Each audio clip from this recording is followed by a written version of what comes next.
That's right, dear viewers. After 10 long years, our prayers have finally been answered. Creative Assembly have announced a long-awaited sequel to their 2014 survival horror classic, Alien Isolation.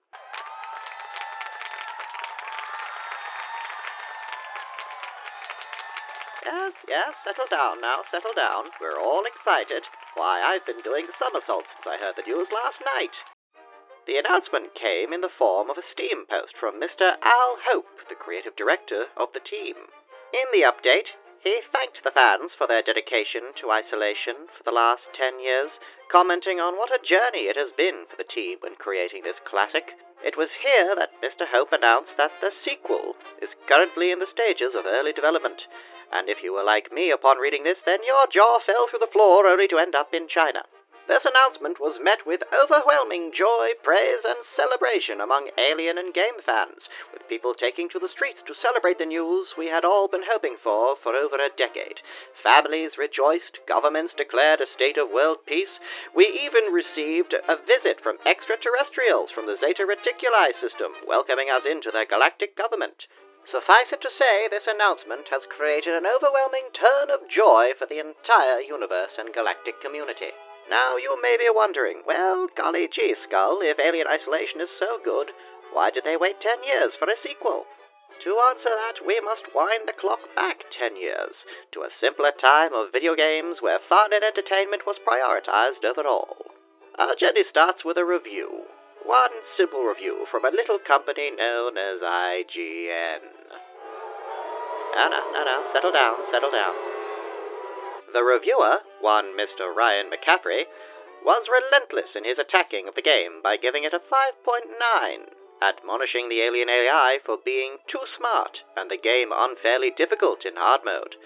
And having played the game in hard mode myself, I can safely say to you, dear listeners, that while hard mode is challenging, it is by no means the impossible mess Mr. McCaffrey had painted it as.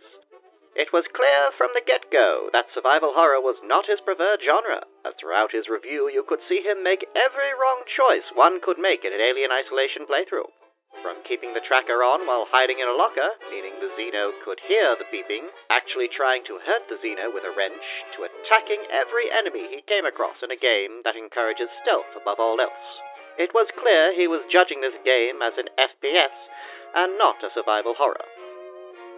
This review played a part in why Alien Isolation never received a true sequel. For back then, before it was nothing but politics and ideology, IGN was actually considered a respectable platform that many gamers and publishers took seriously. Sales for Alien Isolation did not grow after that, despite having an overwhelmingly positive rating on Steam and an 81% on Metacritic. There was also a lackluster FNAF clone on mobile platforms only, which was titled Alien Blackout. Needless to say, this was not the continuation to Amanda Ripley's story that the fans wanted, and so everything went silent after that.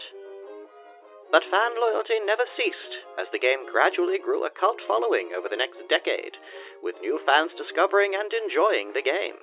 Now you may be asking yourself, well, what changed? Was the fan loyalty enough to push Creative Assembly into making a sequel? I want to say yes. But alas, I feel there was something else which played a far more pivotal role in this announcement, and that was Alien Romulus. Now, settle down. Regardless of what you think of the film, whether you loved or hated it, it was no secret that director Fede Alvarez's main source of inspiration was Alien Isolation, the director even admitting as much in interviews. This one simple fact was enough to ignite new interest in the game, spawning new Let's Play series, streams, a new VR game in which you play as a friend of Amanda Ripley's, and even articles talking about the 2014 cult classic. IGN even hopped on the Alien Isolation hype with an article titled In Defense of Alien Isolation, in which they labeled the game divisive among fans, even though it wasn't, and completely tiptoeing around the fact that they had published a scathingly terrible review 10 years prior. To conclude, this announcement was a long time coming, and for many fans, myself included, it is perhaps the best news we could ever hope for regarding this game.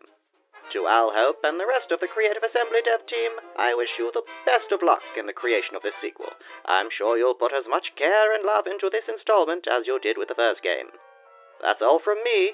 Good day to you all.